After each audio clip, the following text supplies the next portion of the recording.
Hello दोस्तों, मेरे कहानी वाले चैनल पे आपका स्वागत है। तो मेरी आज की कहानी है पति बना कातिल। क्या पति ने सही किया? अंकिता और रमेश के दो बेटे और दो बेटियां थी। दोनों बेटियों की शादी हो चुकी थी। रमेश के बड़े बेटे का नाम अमर और छोटे बेटे का नाम नरेश था। अमर की शादी निशा नाम की एक लड़की से हुई थी। अब घर पर छोटे बेटे जानी नरेश की शादी का सोच रहे थे। नरेश बहुत ही शर्मीला था।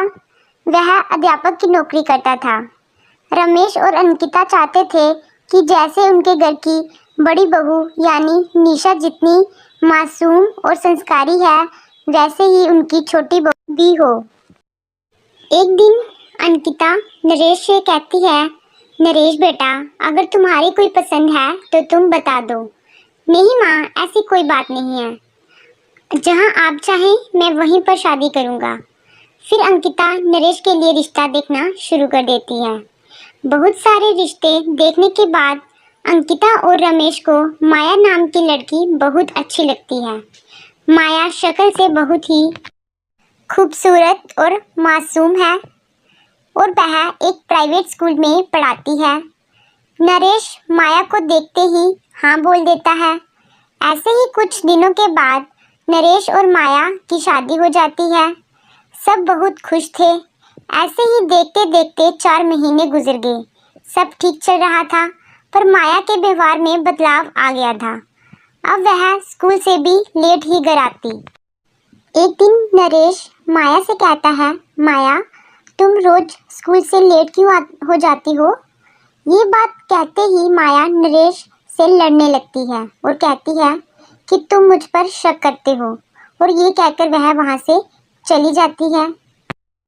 एक रात को कुछ चोर उनके घर से जो भी कीमती सामान था वह चोरी करके ले गए। पुलिस की पूछ पड़ताल करने पर भी चोरों का कुछ पता नहीं चला। एक दिन सभी हॉल में बैठे होते हैं। तभी नरेश की माँ अंकिता कहती है, हमारा जो भी कीमती सामान था उसे हमने एक संदूक में डालकर स्टोर रूम में रखा था और चोरों ने भी वही संदूक उठाया।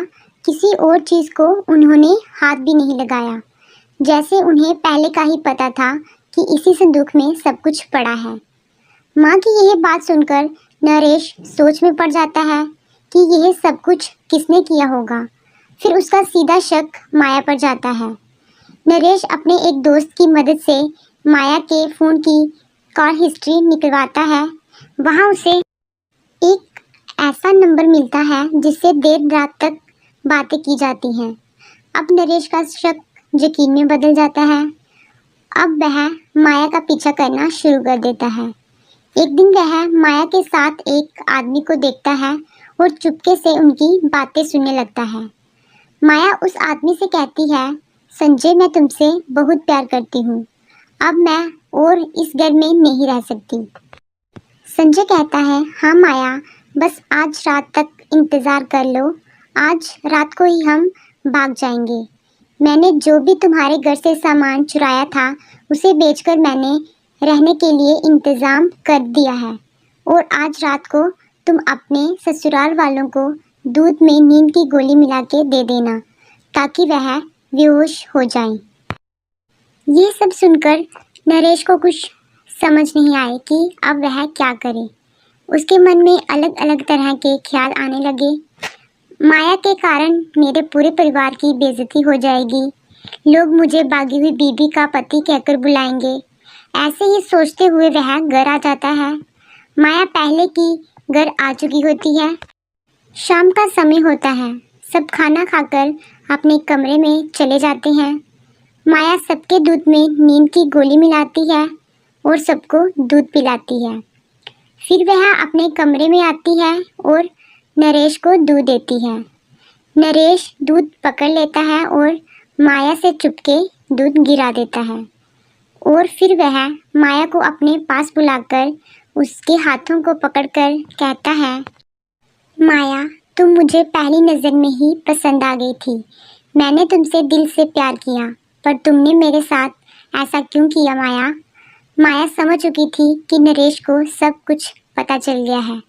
वह कहती है, हाँ मैं तुमसे प्यार नहीं करती। घर वालों के कहने पर मैंने तुमसे शादी की क्योंकि तुम बहुत अमीर थे और मैंने सोचा शादी के बाद तुम्हारे घर चोरी करके मैं और संजय भाग जाएंगे, पर आखिर तुम्हें पता चल गया। पर अफसोस तुम कुछ कर नहीं सकते क्योंकि अभी जो तुमने दूध पिया उसमें मैंने नींद की गोली मिलाई थी। अभी तुम बेहोश हो जाओगे और संजय आता ही होगा मुझे लेने।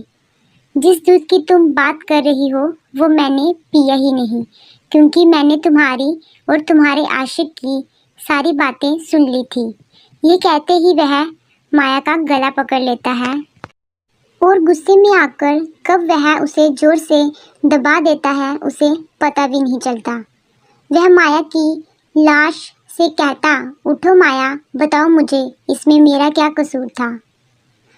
दोस्तों, अगर आपको मेरी कहानी अच्छी लगी हो तो वीडियो को लाइक कीजिएगा और मेरे चैनल को सब्सक्राइब कीजिएगा। धन्यवाद।